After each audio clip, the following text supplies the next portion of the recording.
Draw me near, I'm desperate for you. I'm desperate for you. I surrender.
Emmanuel fire ministry சார்பாக உங்களை அனைவரையும் வரவேற்பது இயேசுவின் இனிய நாமத்தில் என்னுடைய வாழ்த்துக்களை நான் தெரிவித்துக் கொள்கிறேன். அன்பான சகோதர சகோதரிகளே, இந்த பெங்களூர் பட்டணத்தில் நான் 24 வருடங்களுக்கு முன்பாக இங்கு வந்தேன். நான் வரும்போது தேவனுடைய காரியங்களை பற்றி முழுமையும் அறியாதவன். ஆனாலும் தேவன் இதோ வேதம் சொல்லியிருக்கிறது போல, உன்னுடைய தாயின் வயிற்றிலிருந்து நான் உன்னை தெரிந்து கொண்டேன்றது போல கர்த்தர் என்னையும் தெரிந்து கொண்டார். அதற்காக என் இயேசுவுடைய நாமத்தினால் நான் வாழ்த்துகிறேன். விசேஷமாய் இந்த பெங்களூர் பட்டணத்தில் 24 வருடங்களுக்கு முன்பாக நான் ஒன்றுமில்லாமல் வந்தேன்.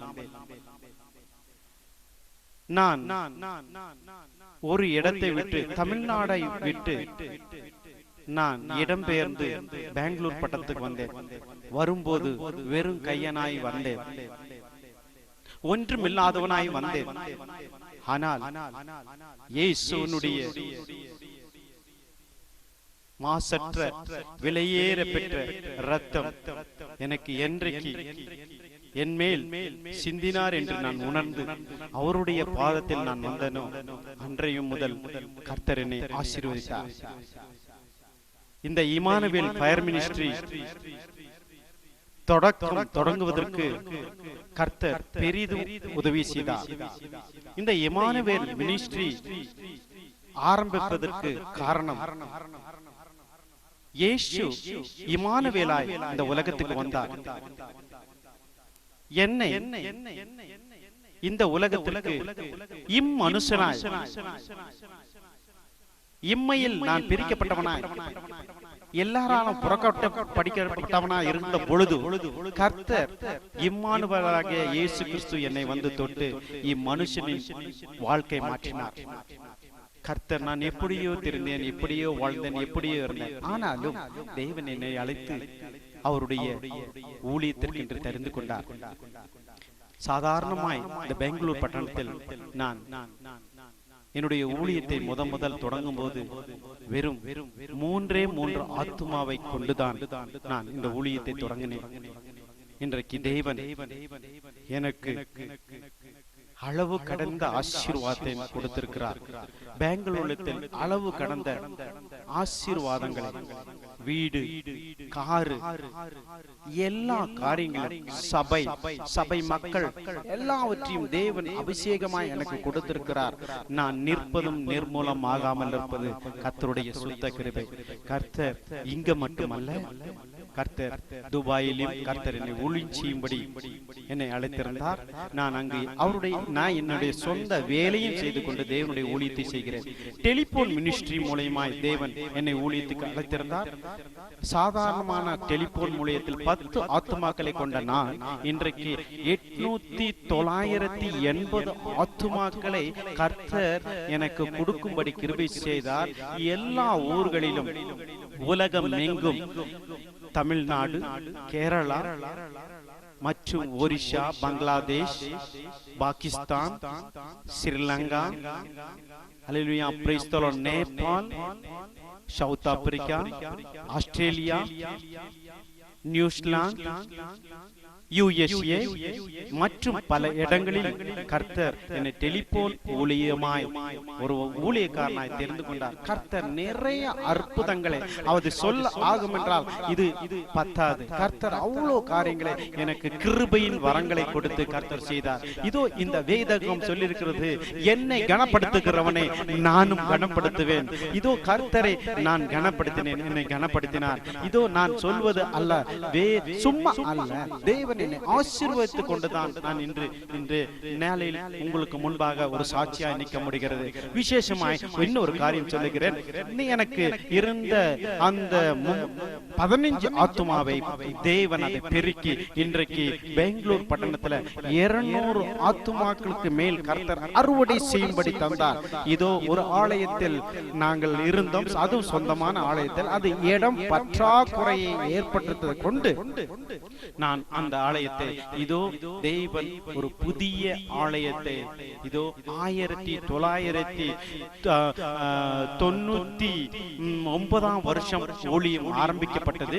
இன்றைக்கு 2015 வருஷம் 31 தேதி கர்த்தர் 6 மணிக்கு தேவன் ஒரு புதிய ஆலயத்தை திறக்கும்படியும் அதை அபிஷேகமாய் இதோ மக்களுக்கு கொடுக்கும்படியும் அவருடைய அபிஷேகத்தை ஊற்றும்படியும் அன்றைக்கு சாலமோன் ஜெபித்த போது கர்த்தருடைய ஆலயத்தில் மகிமை பிரவாசித்த போல கர்த்தர் நிச்சயமா இங்க செய்வார் என்று நான் நம்புகிறேன், இயேசுவின் நாமத்தினாலே. அல்லேலூயா, ஸ்தோத்திரம். தேவனால் கூடாத காரியம் ஒன்றுமில்லை.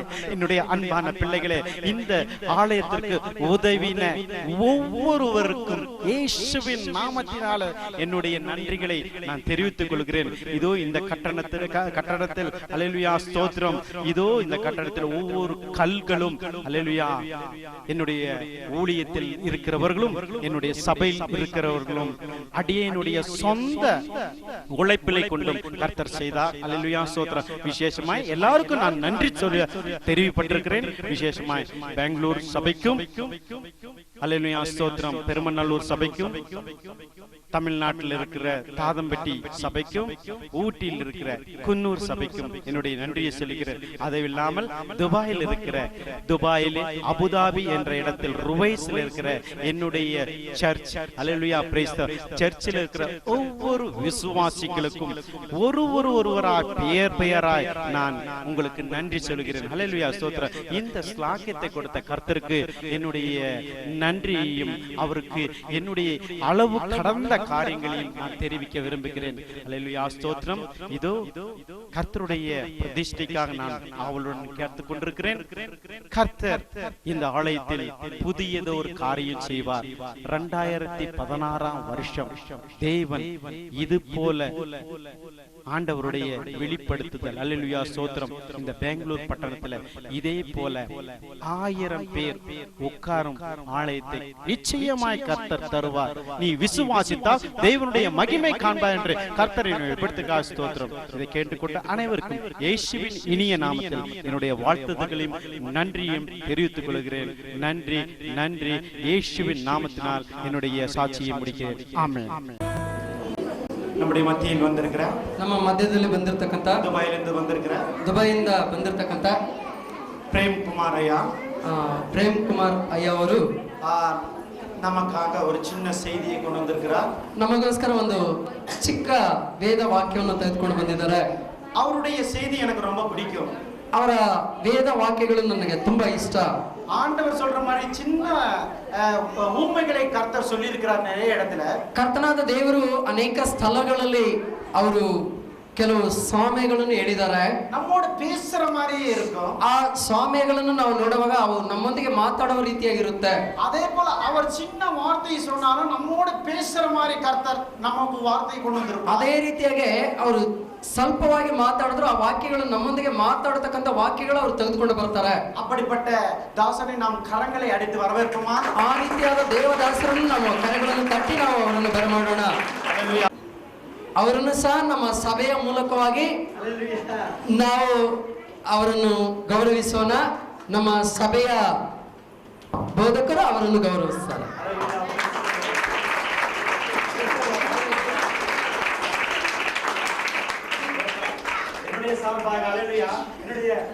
நம்முடைய தலைமை போதகருக்கு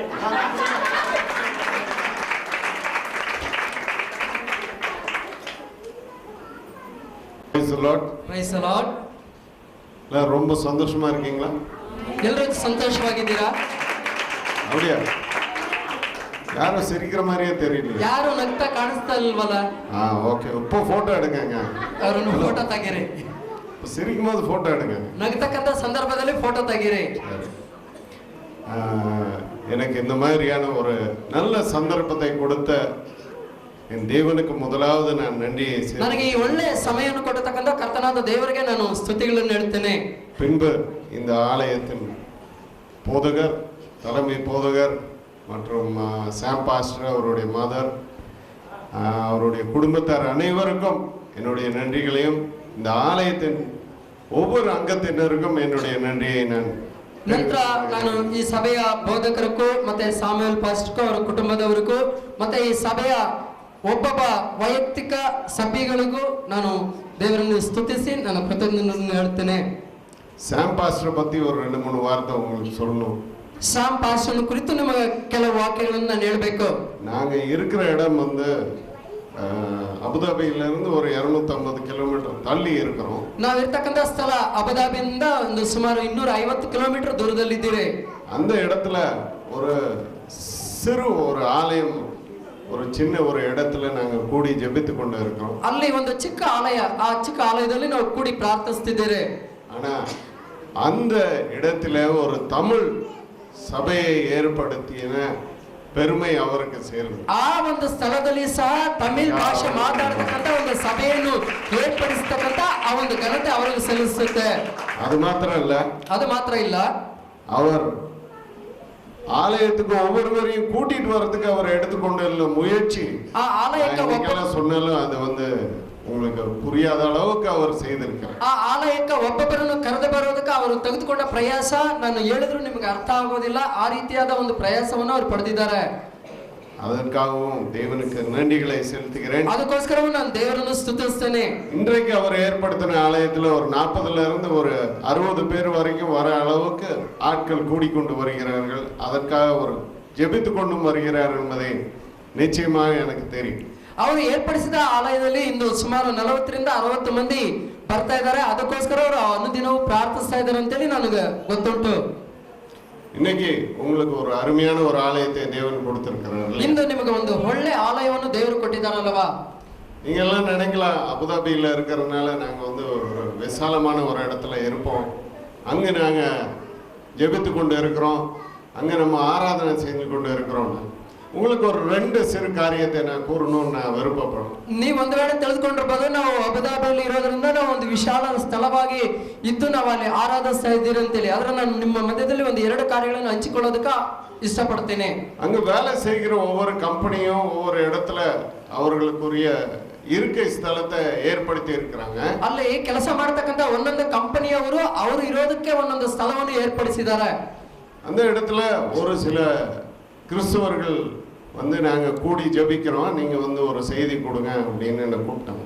ಅಲ್ಲಿ ಇರ್ತಕ್ಕಂಥ ಕ್ರೈಸ್ತವರು ನಾವು ಕೂಡಿ ಪ್ರಾರ್ಥನೆ ಮಾಡ್ತೀರಿ, ನೀವು ಅಲ್ಲಿ ಬಂದು ನಮಗೆ ದೇವ ವಾಕ್ಯಗಳನ್ನು ಹಂಚಿಕೊಂಡ್ರಿ ಅಂತ ಹೇಳಿದ್ರು. சரி, நானும் ஒரு பெரிய ಹಾಲ್ இருக்கும் அப்படின்னு நினைச்சிட்டு போனேன். ನಾನು ಅದೊಂದು ದೊಡ್ಡ ವಿಶಾಲವಾದ ಸ್ಥಳವಾಗಿರ್ತದೆ ಅಂತ ಹೇಳಿ ತಿಳಿದುಕೊಂಡು ಹೋದೆ. அவங்க இருக்க ಸ್ಥಳಕ್ಕೆ என்ன கூட்டிட்டு போனாங்க. ಅವರು ಇರ್ತಕ್ಕಂಥ ಸ್ಥಳಕ್ಕೆ ನನ್ನನ್ನು ಕರೆದೊಯ್ದ್ರು. அப்புறம் அந்த இருக்கை ಸ್ಥಳத்தை நாங்க தாண்டி அதுக்கு பின்னாடி போனோம். அவர் ಇರ್ತಕ್ಕಂಥ ಸ್ಥಳವನ್ನು ಬಿಟ್ಟು ಅದು ಹಿಂಭಾಗಕ್ಕೆ ಹೋದ್ರಿ. போனப்போ அந்த இடத்துல வந்து எல்லா இந்த சைன் போர்டு, ரோட்ல எல்லாம் சைன் போர்டு போட்டிருப்பாங்க இல்லையா, அந்த சைன் போர்டுலாம் ஒரு இடத்துல வந்து ಸ್ಟೋರ್ பண்ணி வச்சிருந்தோம். ಆ ಇರ್ತಕ್ಕಂಥ ಸ್ಥಳ ಎಂತದ್ದು ಅಂತ ಹೇಳಿದ್ರೆ, ರೋಡಲ್ಲಿ ಇಟ್ಟಿರ್ತಾರಲ್ವಾ ಆ ಚಿಹ್ನೆಗಳೆಲ್ಲ ಒಂದು ಸ್ಥಳದಲ್ಲಿ ಕೂಡಿಸಲ್ಪಟ್ಟ ಸ್ಥಳವಾಗಿತ್ತು. அந்த சைன் போர்டை எடுத்து மேல தடுப்பா வச்சு ಆ சைன் போர்ட்ஸ் எல்லாம் எத்தி மேலಗಡೆ ಇಟ್ಟು அங்க உட்கார்ந்து இதுதான் பாஸ்டர் எங்களோட பிரேயர் ரூம் அப்படின்னு சொன்னாங்க. ಅವರು ಹೇಳಿದ್ರು, ಬೋಧಕರೇ இதுதான் ನಾವು ಪ್ರಾರ್ಥನೆ ಮಾಡತಕ್ಕಂತ ಪ್ರಾರ್ಥನಾ ಆಲಯ ಅಂತ ಹೇಳಿದ್ರು.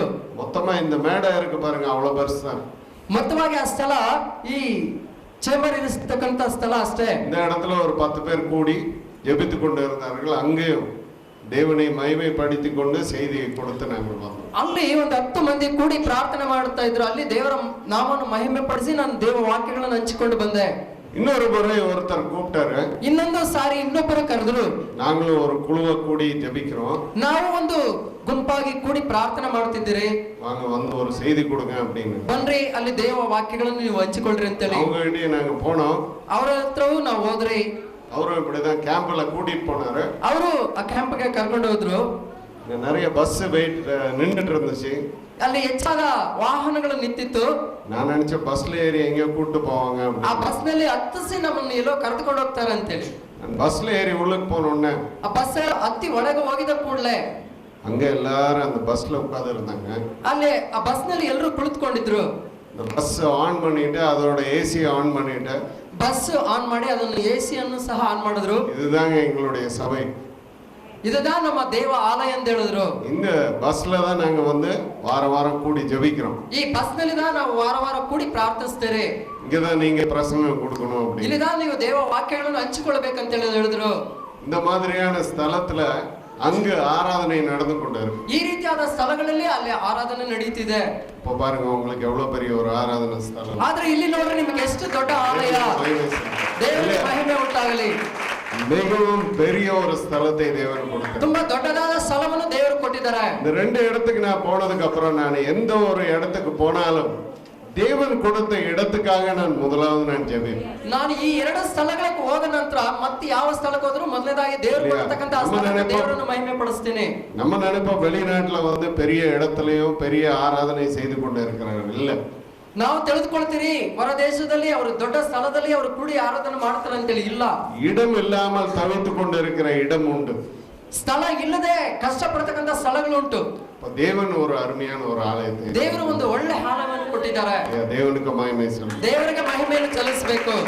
ஓகே, என்னுடைய செய்திக்கு நான் கடந்து போவதற்கு முன்பதாக ஒரு சிறு ஜெபத்தை நான் ஏறெடுக்க விரும்புகிறேன். ದೇವ ವಾಕ್ಯಗಳನ್ನು ಹೋಗೋದಕ್ಕೆ ಮುಂಚಿತವಾಗಿ ಒಂದು ಚಿಕ್ಕ ಪ್ರಾರ್ಥನೆಯನ್ನು ನಾನು ಹೇಳುತ್ತೇನೆ.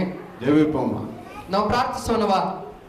ಮಹಾ ಪರಿಶುದ್ಧಮು ಕೃಪೆಯು ಎರಕಂ நிறைந்த ஆண்டவரೇ, ಮಹಾ ಪರಿಶುದ್ಧವು ಕೃಪೆಗೆ ತುಂಬಿದ ನನ್ನ ತಂದೆಯಾದ ದೇವರೇ, இந்த அருமையான வேலைக்காய் உமக்கு ஸ்தோத்திரம். ಈ ಒಳ್ಳೆ ಸಮಯಕ್ಕೋಸ್ಕರ ನಿನಗೆ ಸ್ತೋತ್ರ ಸ್ವಾಮಿ. ஆண்டவரே, அருகதையற்ற பாவியை நீர் இங்கு கூட்டிக் கொண்டு வந்து ದೇವರ ಕೆಲಸಕ್ಕೆ ಬರತಕ್ಕಂತ ಈ ಪಾಪಿಯನ್ನು ಕರೆದುಕೊಂಡು ಬಂದು ஆண்டவரே இவர்களுக்கு முன்பாக நிறுத்தின தயவுக்காய் உமக்கு நன்றி. ದೇವರೇ ಇವರ ಮುಂಭಾಗದಲ್ಲಿ ನಿಲ್ಲಿಸಿದ ಕೃಪೆಗೋಸ್ಕರ ನಿನಗೆ ಸ್ತೋತ್ರ. ஆண்டவரே, இவர்களுக்கு இந்த வேளையிலே நீர் அருமையான ஒரு இவ்வளவு மகத்துவமான ஒரு ஆலயத்தை நீர் கொடுத்த தயவுக்காய் உமக்கு நன்றி. ದೇವರೇ ಈ ಸಮಯದಲ್ಲಿ ಸಹ ಇವರಿಗೆ ಈ ಒಂದು ಮಹತ್ತಾದ ಆಲಯವನ್ನು ಕೊಟ್ಟಿದ್ದಕ್ಕೋಸ್ಕರ ನಾನು ನಿನಗೆ ಸ್ತುತಿಗಳನ್ನು ಹೇಳ್ತಾ ಇದ್ದೇನೆ. ஆண்டவரே, இந்த ஆலயத்தை எழுப்புவதற்காக எடுத்துக்கொண்ட முயற்சி செய்த ஒவ்வொருவரையும் நீர் அதிகமாக நீர் ஆசீர்வதிக்கும்படியாக கேட்டுக்கொள்கிறேன். ದೇವರೇ ಈ ಆಲಯವನ್ನು ಎಬ್ಬರಿಸುವುದಕ್ಕೆ ಪ್ರಯತ್ನ